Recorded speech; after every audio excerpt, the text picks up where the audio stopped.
د پېښور انټرنیشنل ختم نبوت امیر مولانا اجاز عابد صاحب چې کوم دی په هغه باندې قاتلانه حمله وشوه، هغه شهید شو.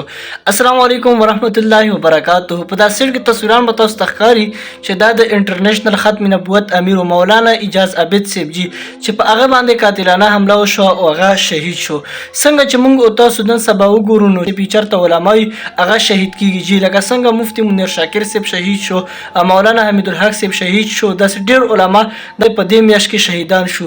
او نن چې پکې کم دی مولانا اجاز عابد صاحب چې کم دی دا د انټرنیشنل ختم نبوت امیر هم دی د پېښور چې دا هم پکې شهید شو. ډېر زیات خفه شو.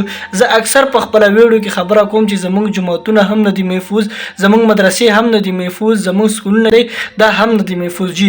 کله چې د خپل د ملک د حالاتو نه خبر شو نو ډېر زیات خفه شو جي چې یاره دا څه روان دي. که چېرته وګورو زموږ په دې ملک کې جي علما دا هم نه دي محفوظ، لکه څنګه چې نن مولانا اجاز صاحب لاړو، داسې ډېر علما لاړو او داسې ډېر روان دي.